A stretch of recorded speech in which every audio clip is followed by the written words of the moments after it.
ఎక్కువ క్వాంటిటీలోని పల్లీల్ని ఫ్రై చేసుకోవాలంటే టైం పడుతుంది కదా! అలాగే స్టవ్ దగ్గర ఉండి కంటిన్యూగా కలుపుతూ ఉండాలి. అంటే వేరే పనులు ఆగిపోయినట్టే. నేను చూపించబోయే ప్రాసెస్‌లోని పల్లీలు ఒక్కసారి ఫ్రై చేసి చూడండి. ఒక పక్కన పల్లీలు కూడా వేగుతూ ఉంటాయి. మరో పక్క ఇంటి పనులు కూడా చేసుకోవచ్చు. దళసరిగా ఉన్న కళాయిలోని సగం వరకు ఉప్పు వేసుకోవాలి.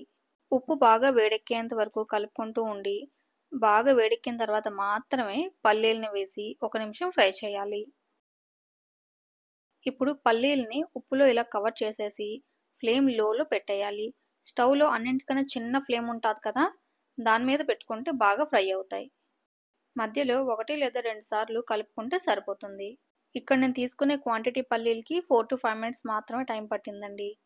పల్లీలు ఫ్రై అయిపోయిన తర్వాత వాటిని ఉప్పులో అలా వదిలేస్తే అవి వేడికి ఇంకా మాడిపోతాయి. వెంటనే వాటిని ఒక కన్నాలున్న జల్లెడ గానీ లేదా ఏదైనా మీ ఇంట్లో ఏదుంటే అది దాంతో ఇలా జల్లించేసుకుంటే ఉప్పంతా వచ్చేస్తది. పల్లీని ఒక ప్లేట్‌లోకి వేసేసుకోవాలి. ఈ పల్లీల్ని ఉప్పులో వేయించుకున్నాం కాబట్టి పైన లైట్‌గా ఉప్పైతే అంటుకుంటాదండి. మరీ ఎక్కువ కాదు, లైట్‌గా, చాలా అంటే చాలా కొంచెం ఉంటది. సో, అందుకనే స్వీట్స్‌కి ఈ పల్లీని యూజ్ చేయకుండా కారం రెసిపీస్ ఏవైతే చేస్తారో అంటే పల్లీ పొడి, చట్నీ, పులిహోర ఇలాంటివి ఏవి చేసినా గానీ వాటికి ఎంచక్కా వాడుకోవచ్చు.